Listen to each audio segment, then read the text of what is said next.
This is A1Alliances. And you may begin. World War I commenced on the 28th of July, 1914, solely based on the six most powerful countries forming two opposing alliances, the Triple Alliance and the Triple Entente. As you guys probably know by now, the Triple Entente consisted of France, the UK, and Russia, whereas the Triple Alliance consisted of Austria-Hungary, Germany, and Italy. Alliances typically are formed in order to between nations to contain promises that in the event of the war, the other countries will have their back, whether it is through the use of military, financial, or logistical powers. When World War I began, alliances are what caused the war to primarily escalate from what should have only been a regional conflict into something which is a war throughout Europe and beyond, thus making it the main cause of the Great War. On July 28, 1914, 1 month to the day after Archduke Franz Ferdinand of Austria and his wife were killed by a Serbian, Austria-Hungary declares war on Serbia, says History.com, followed by, after securing the unconditional support of its powerful ally, Germany, Austria-Hungary presented Serbia with a rigid ultimatum on July 23, 1914. When Austria-Hungary declared war on Serbia, subsequent to the assassination of Ferdinand, their ally, Germany, was there to assist them, thus beginning the formation of the Triple Entente. Without allies, this war would just be a simple dispute between the two nations. However, when the allies joined, it expanded, becoming a world war. Okay. Just a moment. Ooh.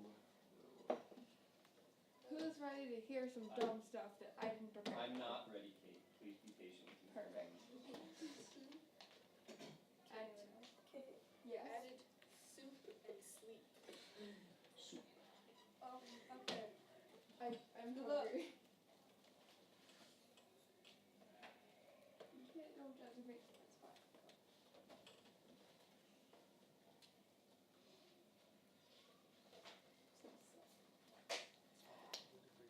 It's 4 minutes, so it doesn't matter. Okay, stop saying that. Just wait. Just go. I asked if they were ready and he said no, so they'll wait.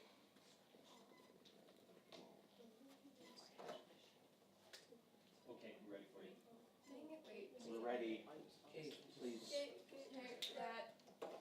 Okay. Okay, after the assassination, previously referenced, the alliances were filled with tension, and a big question was, will this become bigger? And as we all know, it did. So this shows how the second reason why alliances were the main cause of the First War, which was that the tension had been built up so much due to these alliances that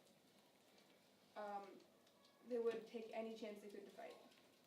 Even before the war, people were worried that if the powers stuck blindly to their alliances, then a small-scale local dispute involving one power might drag others into the battle and turn to a major war. But experiences in the early 1900s suggested that this would not happen. In 1908, Austria-Hungary took Bosnia, which contained many Serbs. Serbia and her ally, Russia, were furious, but no war resulted, almost supporting the people's ideas. However, we all know this changed. As the war was declared in Serbia, Russia mobilized to help. This attack meant that through the alliance system, Germany and France would be called in to assist. On the 1st of August, Germany decided to help Austria-Hungary, with France joining on the 3rd. The alliances expanded the war extremely quickly and changed it from a small dispute into a full-fledged world war. The alliances took issues that were very small and increased the threat of war over little disputes.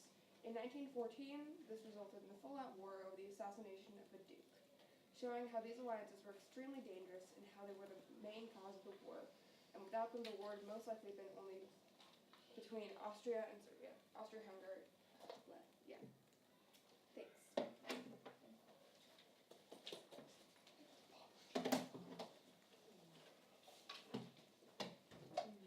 Praise the Lord.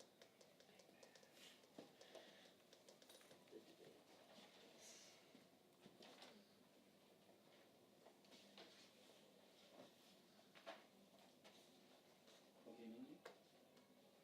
On Honorable Judge and fellow speakers of the House, in today's debate, though a multitude of arguments have been proposed to support each speaker's own perspective on the topic at hand, through solid and credible evidence and logical, sensible, and thorough analysis provided by my previous fellow speakers, it is concluded that although some speakers might claim that nationalism, in specific, the assassination of Archduke Franz, was the true underlying cause of World War I, and as much as that the event was significant in its own way, it was definitely not the underlying cause of World War I. That title, as a matter of fact, goes to the European Alliances system at the time. The European Alliances system caused severe tension in Europe for several reasons. Firstly, by having two alliances to begin with, the Triple Entente, which consisted of Britain, Russia, and France, and the Triple Alliances, which consisted of Germany, Italy, and Austria-Hungary, already begun building up tension. Furthermore, the spirit of these alliances was very aggressive towards each other. The Triple Entente was explicitly formed in opposition to the Triple Alliances. This rivalry naturally led to the formation of lots of tension and conflicts, which gave events such as the assassination of Archduke Franz its significance. As if the alliances system never existed, the assassination of Archduke Franz would simply be an internal war of the Austria-Hungarian Empire instead of a war that drew the majority of Europe and then the world. In other words, because of the pre-existing tension due to the alliance system of Europe at the time, the assassination of Archduke Franz was able to successfully initiate a chain reaction which drew the majority of Europe and then the world into what would otherwise have been an internal war of the Austrian-Hungarian Empire. All in all, the assassination of Archduke Franz was only successful in sparking the war because of the alliances system of Europe at the time, which ultimately makes alliances the true underlying cause of World War I. Thank you. Thank you. Just a second, Siyash.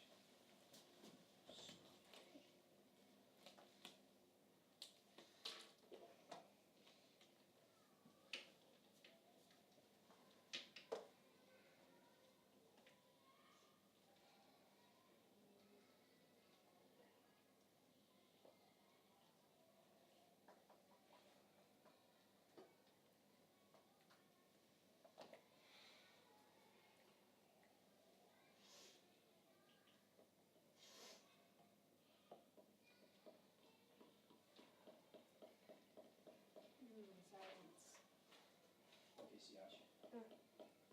Alliances led to World War I as they were the root cause of converting what could have been a bilateral conflict between Austria-Hungary and Serbia to a great war spanning Europe and other parts of the world, taking the lives of 16 million people.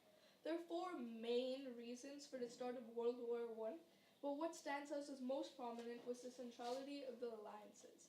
The trigger for this war was the assassination of Archduke Franz Ferdinand by Serbian extremist group the Black Hand, which led to Austria-Hungary attacking Serbia.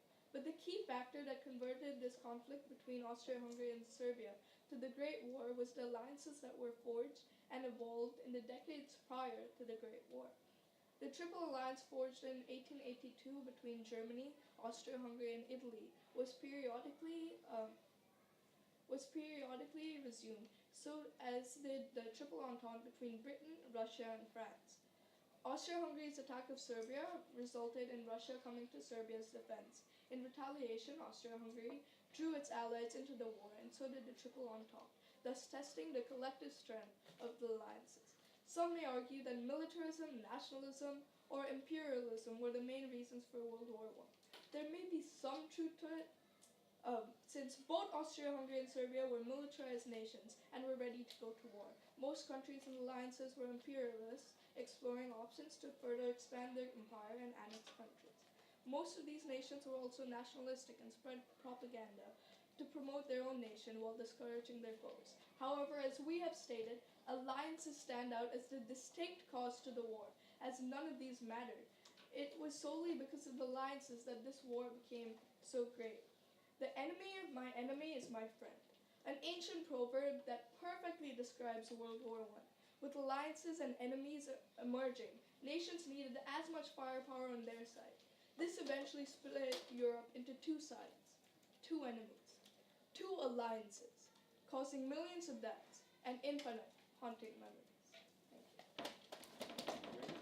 Great. Okay. let's acknowledge the Alliances team. Thank you very much. So, guys, you've heard the arguments. Now, I will give each team 5 minutes to rebut your opponents, and then you get a second chance to get up for 2 minutes, one representative. 5 minutes from now, we will redraw the order. 2 minutes for each group, or just 2 minutes in total? 2 minutes for each group. No, I said 2 minutes to rebut for each group. Yeah, Alliances has 2 minutes now. No, like, does nationalism get 2 minutes for imperialism? You have to respond. You get 2 minutes to respond to. Yeah, I know, that's because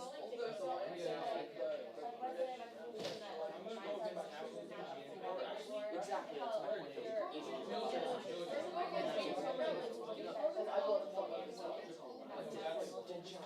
point.